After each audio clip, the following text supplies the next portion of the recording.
बिस्मिल्लाहिर्रहमानिर्रहीम। सो अब हम स्टार्ट करने लगे हैं यूट्राइन ट्यूमर्स को। ठीक है, यूट्राइन ट्यूमर्स की सबसे पहले हम लोग क्लासिफिकेशन देख लेते हैं। आपको पता है यूट्राइन ट्यूमर के दो मेन कंपोनेंट है, epithelial and epithelial stromal component भी होता है। ठीक है, उसके अलावा मीजनकाइमल कंपोनेंट है। ठीक है, जो मसल्स वगैरह हैं, ठीक है, यूट्रस की जो दूसरी लेयर है वो मायोमीट्रियम है ना। ठीक है, और मायोमीट्रियम और मसल वगैरह क्या होता है, मीजनकाइमल कंपोनेंट होता है। ठीक है, सो मीजनकाइमल ट्यूमर्स कौन कौन से हो सकते हैं? बिनाइन होते हैं लियोमायोमास, और मलिग्नेंट होते हैं लियोमायोसार्कोमास। ठीक है, ये स्मूथ मसल्स के ही बेसिकली जो मायोमीट्रियम के अंदर प्रेजेंट होते हैं उनके लीजन्स हैं। अच्छा, अब आ जाते हैं जो एंडोमीट्रियम के अंदर होते हैं। ठीक है, अच्छा, सबसे पहले हमारे पास प्रीकर्सर लेजन होंगे। Basically these are not tumours, ये प्रीकर्सर लेजन्स हैं। क्या होगा कि हाइपरप्लेजिया होगा। ठीक है, अब हाइपरप्लेजिया विदाउट एटीपिया हो सकता है, एंड देन हाइपरप्लेजिया होगा विद एटीपिया। ठीक है, so these are precursor lesions. उसके बाद हमारे पास क्या होगा, एंडोमेट्रियल कार्सिनोमास दो तरह के मेन होते हैं। ठीक है, एंडोमेट्रियोइड कार्सिनोमा जैसे हम टाइप 1 कहते हैं, टाइप 2 जो होते हैं वो सीरस कार्सिनोमा हो सकता है। इसकी डिफरेंट मॉर्फोलॉजिकल पिक्चर्स हो सकती हैं, क्लियर सेल्स हो सकते हैं। ठीक है, उसके अलावा मिक्स मलेरियन हो सकता है। अच्छा, उसके अलावा न्यूरो एंडोक्राइन ट्यूमर्स हो सकते हैं। ठीक है, अब न्यूरो एंडोक्राइन ट्यूमर आगे फिर हाई ग्रेड हो सकते हैं, ये लो ग्रेड हो सकते हैं। लो ग्रेड जो होते हैं वो कार्सिनोइड ट्यूमर्स होते हैं। हाई ग्रेड जो होते हैं वो हमारे पास क्या होते हैं, स्मॉल सेल कार्सिनोमास या लार्ज न्यूरो एंडोक्राइन ट्यूमर्स होंगे। ठीक है, आपको क्लासिफिकेशन कैसे याद करनी है, इसमें आपको लिखना है कि एपिथेलियल ट्यूमर्स कौन से हैं और मीजनकाइमल कौन से हैं। तो मीजनकाइमल हमारे पास कौन से थे, जो मसल्स के थे। ठीक है, लियोमायोमास, लियोमायोसार्कोमा मायोमीट्रियम के अंदर होते हैं। एंडोमीट्रियम के अंदर दो तरह के आपको मेन याद रखनी है, एंडोमीट्रियोइड टाइप 1 कार्सिनोमास या सीरस टाइप 2 कार्सिनोमास। बस आपको इतना याद होना चाहिए। ओके, अब आते हैं प्री कर्सर लेजन्स पे। सबसे पहले हम पढ़ने लगे precursor lesion. So precursor lesion आया हमारे पास एंडोमीट्रियल हाइपरप्लेजिया। अब एंडोमीट्रियल हाइपरप्लेजिया विद एटीपिया भी हो सकता है एंड विदाउट एटीपिया भी होता है। सो पहले विदाउट एटीपिया होता है, उसके अंदर फर्दर म्यूटेशंस होती हैं तो वो क्या हो जाता है, विद एटीपिया हो जाएगा। ठीक है, अच्छा, अब पहले समझते हैं कि एंडोमीट्रियल हाइपरप्लेजिया का मतलब क्या है। एस्ट्रोजन का एक्सपोजर हुआ। ठीक है, एस्ट्रोजन की वजह से क्या हुआ कि एंडोमीट्रियल थिकनिंग बढ़ गई है। ठीक है, एंडोमीट्रियल थिकनिंग क्यों बढ़ी है, क्योंकि इसके अंदर जो ग्लैंड्स हैं वो बहुत ज़्यादा प्रोलिफरेट कर रही हैं। सो अब क्या हुआ है, ग्लैंड्स टू स्ट्रोमा रेशो जो है वो क्या हुई हुई है, अब नॉर्मल हुई हुई है। So this is called as endometrial hyperplasia. ठीक है, endometrial hyperplasia is the thickening of endometrium because of proliferation of endometrial glands. ठीक है, एंडोमीट्रियल ग्लैंड्स के बढ़ने की वजह से, जिसकी वजह से अब क्या हुआ, stroma to endometrial gland ratio जो है वो डिस्टर्ब हो गई है। सही है, so this is endometrial hyperplasia. अब मैंने बताया कि एंडोमीट्रियल हाइपरप्लेजिया क्यों होता है, ड्यू टू एस्ट्रोजन स्टिमुलेशन। ठीक है, एस्ट्रोजन की स्टिमुलेशन, एस्ट्रोजन की वजह से स्टिमुलेशन होती है और प्रोलिफरेशन होती है एंडोमीट्रियल ग्लैंड्स की। दूसरा हो सकता है कि P10 जो ट्यूमर सप्रेसर जीन है उसके अंदर म्यूटेशन आ जाए, तो ऑब्वियसली बात है क्या होगा, बहुत ज़्यादा सेलुलर ग्रोथ होगी, सेल साइकिल बहुत ज़्यादा चलेगा, एंड क्या होगा, प्रोलिफरेशन होगी एंडोमीट्रियल ग्लैंड्स की। ठीक है, तो एस्ट्रोजन के क्या सोर्सेज हो सकते हैं, एंडोजीनियस सोर्स हो सकते हैं या एक्सोजीनियस सोर्स हो सकते हैं। एक्सोजीनियस सोर्स तभी हो सकता है जब एस्ट्रोजन बॉडी में बाहर से किसी एक्सोजीनियस सोर्स से लिए जा रहा हो। एस्ट्रोजन रिप्लेसमेंट थेरीज ले रही होती हैं उन पोस्ट मेनोपॉजल वुमेन, उनके अंदर हो सकता है। या एंडोजीनस सोर्स हो सकते हैं, ओबेसिटी, पॉलीसिस्टिक ओवेरियन सिंड्रोम, या ग्रैनुलोसा सेल्स ट्यूमर होता है हमारे पास ओवरी का, वो क्या रिलीज़ कर रहा होता है, एस्ट्रोजन रिलीज़ कर रहा होता है।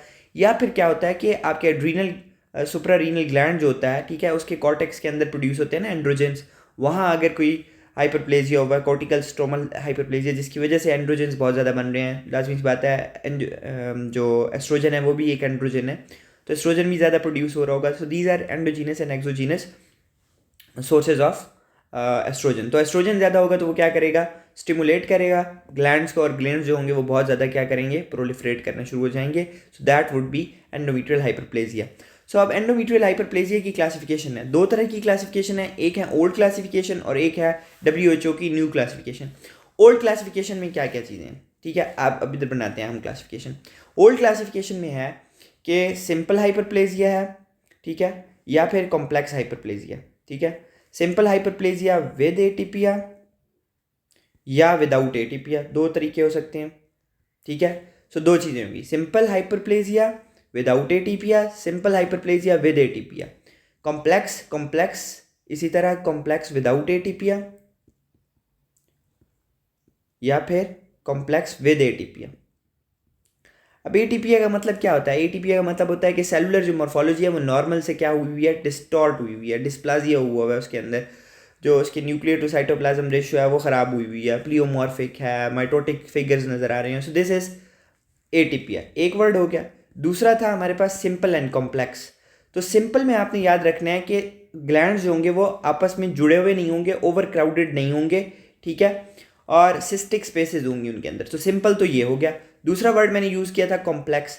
तो कॉम्प्लेक्स का मतलब ये है कि बहुत ज़्यादा ग्लैंड्स होंगे, ओवर क्राउडिंग होगी, ग्लैंड टू ग्लैंड जो होगा उनका आपस में कनेक्शन होगा, ठीक है, बैक टू बैक ग्लैंड्स कहेंगे उन्हें हम।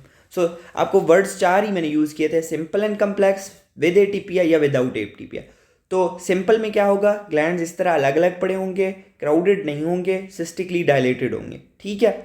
सिंपल ये समझ आ गया। अब विद एटीपिया का मतलब क्या होगा कि अगर इनकी जो एपिथीलियम है उसके अंदर एटीपिया हो, cytoplasm to nuclear ratio disturb हो, वट एवर जो सारी बातें की मैंने। और अगर विदाउट एटीपिया होगा तो क्या होगा, या तो नॉर्मल होगी या फिर एट्रोफी हुई होगी उस एपिथीलियम की।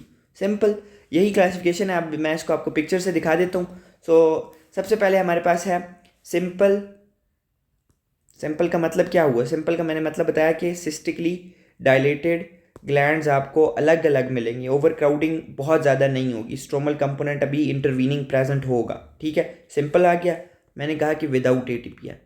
विदाउट एटीपिया का मतलब क्या है कि इनकी जो एपिथीलियम होगी उसके अंदर माइटोटिक फिगर नहीं होंगे, वो नॉर्मल ही होगी, ठीक है। So this is simple without atypia.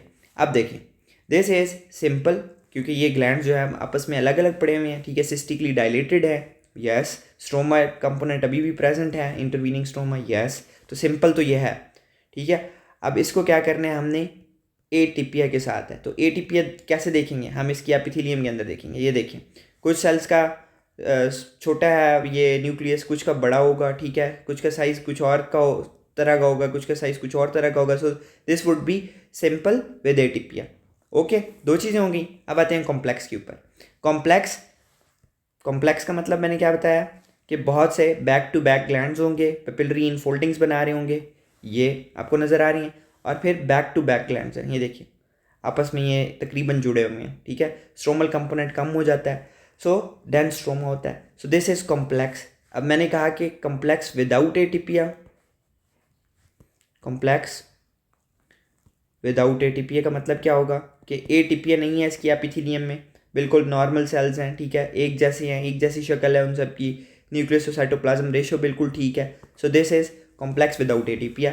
अब देख लिखते हैं कॉम्प्लेक्स विद एटीपिया, ठीक है। तो अब इसमें क्या होगा, आपको नज़र आ रहा है, इनके अंदर न्यूक्लियोलाई बहुत प्रोमिनेंट है, उसके अंदर माइटोटिक फिगर प्रेजेंट है, इसकी शेप देखें डिफरेंट है, इसकी शेप डिफरेंट है। सो क्या हो गया, विद एटीपिया, ठीक है। कॉम्प्लेक्स कैसे है, क्योंकि इसके अंदर क्या हुआ है, पेपिलरी इनफोल्ड्स बना रहे हैं ग्लैंड्स, यस बना रही हैं, ठीक है। आप यहाँ पे देखें सब पेपिलरी इनफोल्ड्स बना रहे हैं, ठीक है। और क्या हो रहा है, डेंस स्ट्रोमा प्रेजेंट है, यस प्रेजेंट है, तो ये कॉम्प्लेक्स है। होपफुली आपको ये सारी बातें समझ आ गई होंगी, ठीक है। सो ये ओल्ड क्लासिफिकेशन थी। अब हम देखते हैं जो WHO की न्यू क्लासिफिकेशन है। WHO ने सिंपल या कॉम्प्लेक्स को नहीं देखता, वो देखता है सिर्फ टिपिया, एटीपिया को। सो एटीपिया है या नहीं है, ठीक है, एटीपिया है या विदाउट एटीपिया, ठीक है, विदाउट एटीपिया या एटीपिकल जिसके अंदर एटीपिया है, सही है। सो विदाउट एटीपिया वाले चाहे सिंपल हैं या कॉम्प्लेक्स हैं, इकट्ठे लिख देंगे आप तो ये WHO की क्लासिफिकेशन हो जाएगी। ओल्ड में हम अलग अलग लिख रहे थे ना, simple without atypia, simple with atypia, complex without atypia, complex with atypia, हम इस तरह लिख रहे थे। अब हम विदाउट एटीपिया वाले दोनों इकट्ठे लिख देंगे, सिंपल वाले भी कॉम्प्लेक्स वाले भी, ठीक है। सो ये पहली क्लासिफिकेशन होगी हाइपरप्लेजिया विदाउट एटीपिया। दूसरा होगा एटीपिकल हाइपरप्लेजिया जिसको हम क्या कहते हैं, एंडोमेट्रियोइड इंट्राएपिथेलियल नियोप्लेजिया, ठीक है। सो इसमें दोनों क्या लिख देंगे, जिनके अंदर एटीपिया होगा, सही है। तो ये एक ही बात है, बस आपको ऊपर वाली समझ आनी चाहिए, आपको समझ आ गई होगी होपफुली।